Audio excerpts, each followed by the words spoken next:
আসসালামু আলাইকুম। আলহামদুলিল্লাহ, ঘরের সম্পূর্ণ কাজ নিয়ে আপনাদের সামনে তুলে ধরবো, এটা আমি আগেও বলেছিলাম। নজর এড়ানোর জন্যই আসলে এই ভিডিওগুলো লেটে পোস্ট হচ্ছে। ঘরের কাজের ফাঁকে ভাবলাম আজকে আমরা আমাদের পুকুরে একটু মাছ মারি, এবং মাছের কি রকম সাইজ হয়েছে এটাও আমাদের একটু দেখা দরকার। অনেকদিন ধরে কোনো মাছ মারিনি, কোনো আপডেট দিইনি, সেজন্য আন্তরিকভাবে আপনাদের কাছে দুঃখিত। কিন্তু নজর সত্য, এটা আমি বারবার বলে আসি, কিন্তু আমরা যে এই অ্যাগ্রো সেক্টরে আছি, এই নজরটা খুব ভালোভাবে প্রভাব পড়ে আমাদের উপর, কিন্তু আমরা আপনাদেরকে সেটা বুঝতে দেই না। ভিডিওগুলো দেখে একটু কষ্ট করে মাশাআল্লাহ বলবেন ভাই। আপনারা হয়তো দেখে মনে করেন যে ভাই মোল্লা এগ্রো অনেক টাকা কামাচ্ছে, অনেক ভিউ হচ্ছে, এই সেই, কিন্তু আসলে বাস্তবতা অনেক ভিন্ন ভাই। সেটা আপনারা সশরীরে সামনে না দেখলে কখনোই সেটা উপলব্ধি করতে পারবেন না। তাই আপনাদের কাছে আকুল রিকোয়েস্ট, আমার ভিডিওগুলো দেখে একটু মাশাআল্লাহ বলবেন। আপনাদের উপকারের জন্যই আমরা আসলে ভিডিওগুলো তৈরি করে থাকি। যাই হোক, ছোট মাছগুলো আমরা বড় পুকুরে ছেড়ে দিলাম, কারণ এখানে একটু গ্রোথটা ভালো হয়, বড় পুকুরে স্পেস বেশি, তাই ছোট মাছগুলো আমরা বড় পুকুরে ছেড়ে দিলাম।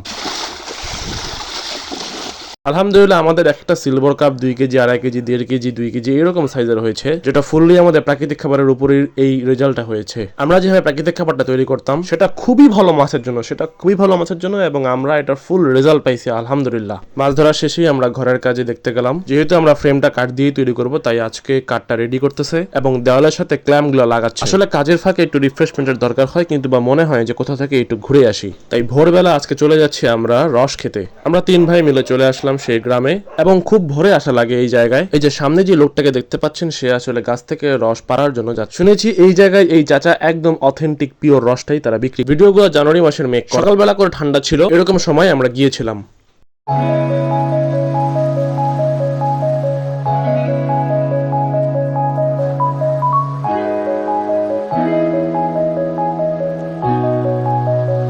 আমাদের সামনে পাড়া, আমাদের সামনে ছেকে তোলা, এবং পিওর জিনিসটাই চোখের সামনে দেখা, এটা আসলে আলহামদুলিল্লাহ ভাই। এটার উপরে আর কিচ্ছু নাই, একদম 100% পিওর সেই জিনিস। না, লোকেশন দেওয়া যাবে না, তখন ওটা ভাইরাল হয়ে গেলে তখন আর এটা অথেন্টিক থাকবে না। ডান।